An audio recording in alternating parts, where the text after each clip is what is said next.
In Ozymandias by Percy Shelley, the narrator of the poem meets a traveller who tells him about a statue that he saw when he was in a desert.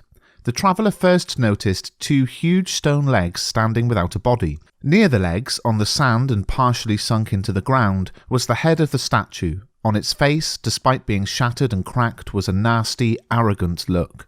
The sculptor who made the statue made it look very lifelike.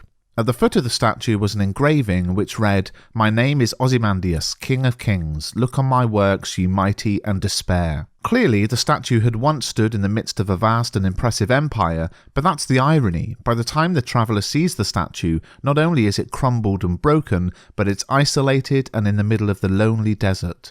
Let me just point out, this video is a quick recap of the poem. To learn more, watch my full analysis, which I'll link at the end.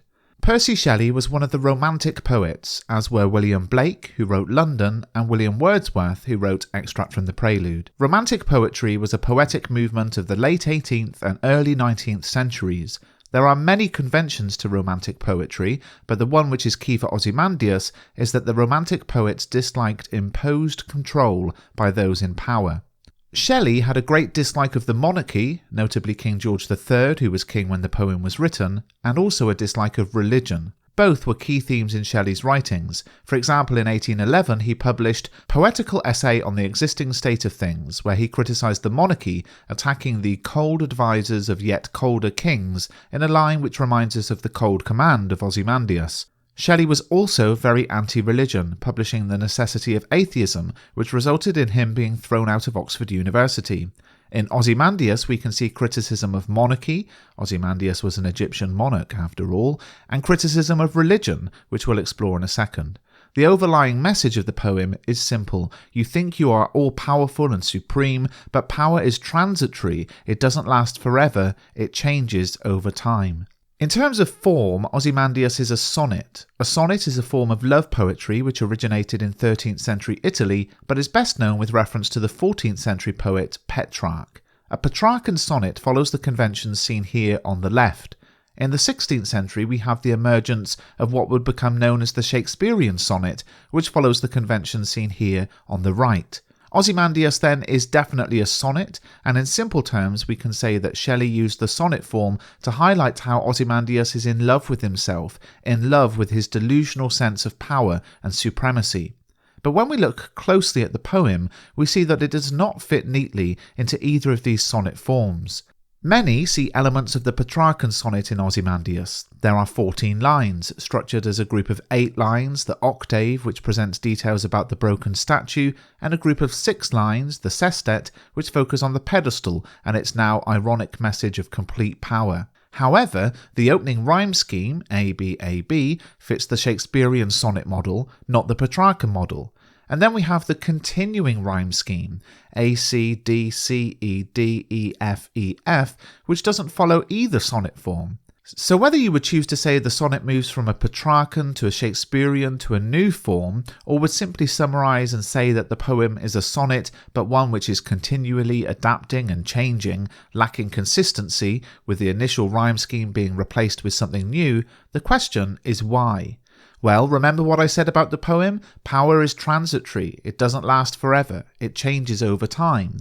And in the poem, the rhyme scheme is transitory, it changes over time as the poem progresses. Here we see form reflecting content to represent how human power, despite those who own it feeling invincible, is open to change. It's perhaps a warning to King George III that despite his powerful position at the time the poem was written, his own power was transitory, it wouldn't last forever, it would change over time. In my more detailed video analysis of this poem, which I'll link at the end, I explore the similarities between the historical figures of Ozymandias and King George III. Those similarities help us to guess that the poem is a criticism of the king. In terms of language, there are a couple of interesting things to explore. There's one key example of biblical language in the poem, which helps us to see Shelley's criticism of religion. Ozymandias' self-appointed title on the pedestal is King of Kings. In the Bible, in 1 Timothy 6:15, the title King of Kings is given to God. So what can we say about this?